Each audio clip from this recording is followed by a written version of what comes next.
இங்க உங்க பள்ளிக்கு கொடுக்கறதுக்காக புத்தகம் கொண்டு வந்திருக்கேன். மருத்துவத்தை தமிழ்ல சொல்லிக் கொடுக்க முடியும். குறிப்பாக இளைஞர்களுக்கு சொல்றேன். எல்லா படிப்பையும் சொல்லிக் கொடுக்க முடியும். அதுக்கு நிறைய உதாரணங்கள்லாம் சொல்லலாம்.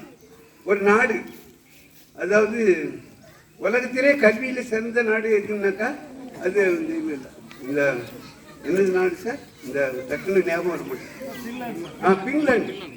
பின்லாந்து தான் உலகத்திலே கல்வியில மிகச்சிறந்த நாடுன்னு சொல்றது பின்லாந்து தான். அங்க உள்ள மொத்த மக்களுடைய ஜனத்தொகை 59 லட்சமோ இல்ல 90 லட்சம். 1 கோடிக்கும் குறைவுதான் உங்களுடைய ஜனத்தொகை. ஆனா அவங்க எல்லா கல்வியையும் அந்த மொழி தான் கொடுக்குறாங்க. தமிழ்நாட்டில் நம்ம தமிழ்நாட்டுடைய ஜனத்தொகையே எவ்வளவு தெரியுங்களா? கிட்டத்தட்ட 8 கோடி கிட்ட இருக்கு. தமிழ்நாட்டுடைய ஜனத்தொகை எவ்வளவுப்பா? 8 கோடி. ஆனா உலகத்துல 197 நாடுகள்ல தமிழ்நாட்டு ஜனத்தொகையை விட குறைஞ்ச நாடு 189 நாடு. மனசுல வச்சு, நம்ம தமிழ்நாட்டு ஜனத்தொகையை விட 197 நாடு இருக்கு. 189 நாடுகள்ல நம்ம தமிழ்நாட்டை விட குறைஞ்ச ஜனத்தொகை தான். ஜெர்மனோ பிரான்ஸோ போனீங்கன்னா ரொம்ப ரொம்ப குறைஞ்ச ஜனத்தொகை தான். அவங்கெல்லாம் அவங்க தாய்மொழியில சொல்லி கொடுக்குறான். அறிவியல்ல கண்டுபிடிப்பு அவன் முன்னேறிக்கிட்டு இருக்கான். எந்தெந்த நாட்டில் தாய்மொழியில கற்றுக் கொடுக்குறானோ அந்தந்த நாட்டு தான் அறிவு அளவில் முன்னேறிக்கிட்டு இருக்கிறாங்க. சரிங்களா? அதனால அரசாங்கத்தில் நிறைய சலுகைகள் இருக்கு. நீங்க எல்லாரும் கட்டாயம் இந்த மாதிரி தமிழ்ல படிக்கிறது. உங்க பெற்றோர்கள் தயவு செஞ்சு நீங்க என்ன நினைச்சிடக்கூடாதுன்னா, அவங்க ஏதோ வசதியா இருக்கு அங்க கொண்டு அங்கிருந்து கார் வருது கூட்டிட்டு போறதுக்கு, அது கார்ல போய் படிக்குது அப்படின்னு நினைச்சு ஏமாந்துறாங்க. தயவு செஞ்சு அந்த மாதிரி ஏமாற்றம் அடைய வேண்டாம். தாய்மொழியில படிக்கிறது தான் நல்லது. தொடர்ந்து இந்த பிள்ளைகளை ஊக்கப்பட்டு இப்போ உங்கள்கிட்ட என்ன கேட்கணும்ப்பா, நீங்க படிக்கும்போது எந்த பாடத்திலையும் சந்தேகம் வந்தா உடனே வாத்தியார்ட்ட கேட்கலாம். கூட இருக்கிற பையன்கிட்ட கூட கேட்கலாம். சந்தேகம் புரியாம படிக்க கூடாது. நான் இந்த மாதிரி ஒரு நல்ல என்கிட்ட படித்த மாணவர்கள்லாம் என்னைய பாராட்டுவாங்க. புரியும்படியா நடத்தணும்.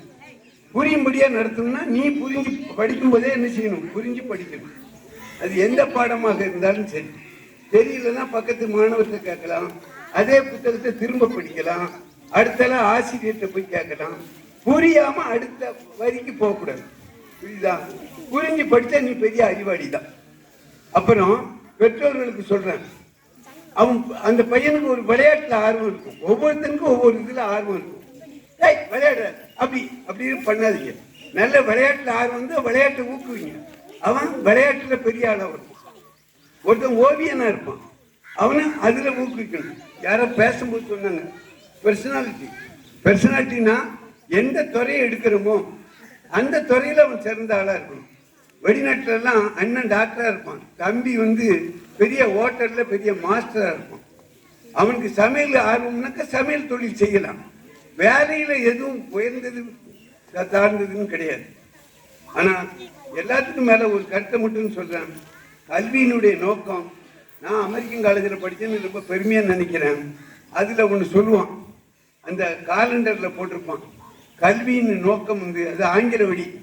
The motto of the college is not to produce research but to produce man. Result தேர்ச்சி விழுக்காடுக்காக இந்த கல்லூரி கிடையாது. எது? மனுஷனை உருவாக்கணும். என்ன உருவாக்கணும்ப்பா? மனுஷனை உருவாக்கணும். நல்ல மனுஷனா இருக்கணும். ஒருத்தன் அடிபட்டு கிடக்கிறான்னா அவனுக்கு உதவி செய்யணும். ஒரு வேலை செய்யறோம், ஒரு ஆபீஸ்ல தாசில்தாரா இருக்காரு, வேலை செய்யறாருன்னா நேர்மையா வேலை செய்யணும். லஞ்சம் வாங்கிட்டு வேலை செய்யக்கூடாது. இப்போ டாக்டர் வேலை தான் ரொம்ப உயர்ந்த வேலைன்னு எல்லாரும் ரொம்ப இது பண்றாங்க. நான் கூட அதை சொல்லலை யாரும். இந்த வீரப்பன் நம்ம ராஜ்குமார் இவங்களெல்லாம் பிடிச்சி வச்சிருக்கும் போது தமிழக அரசு ஒரு தூதுக்குழுல நெடுமாறன் தலைமையில ஒரு 5-6 பேரை அனுப்புனாங்க. அதில் நானும் ஒருத்தர். நானும் போய் அவர் ராஜ்குமாரை பேசி அவரை மீட்டு கொண்டு வந்தேன். அப்போ நான் மீட்டு கொண்டு வந்த பிறகு எல்லா ஊர்லேயும் கூட்டம் போட்டாங்க. அப்போ எல்லாரும் என்ன கேட்பான்னா, வீரப்பன் நல்லவரா, வீரப்பன் ராஜ்குமார் வீரப்பன் நல்லவரா அப்படின்னு பொதுவாக கூட்டங்கள்ல கேட்பாங்க.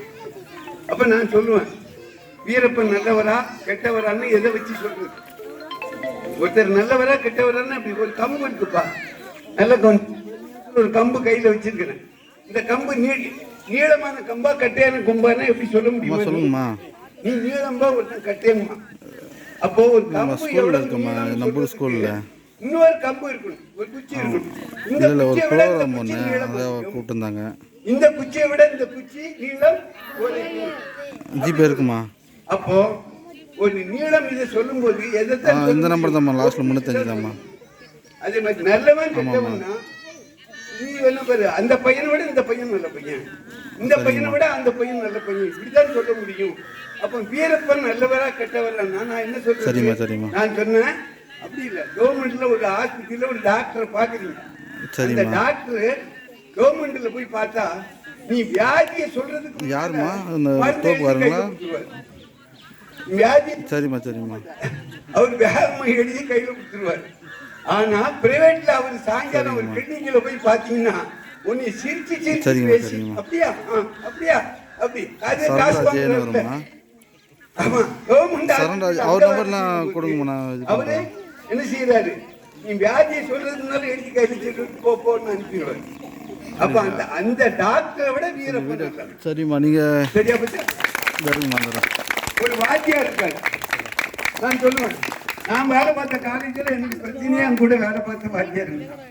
என்ன வாத்தியார் இருக்குன்னா வகுப்புல பாடம் எடுக்க மாட்டாங்க, வகுப்புல பாடம் எடுக்க மாட்டாங்க. காலையிலேயே வீட்டுல இருந்துச்சு அந்த பையங்களுக்கு டியூஷன் எடுப்பாங்க. 5 மணில இருந்து 6 மணி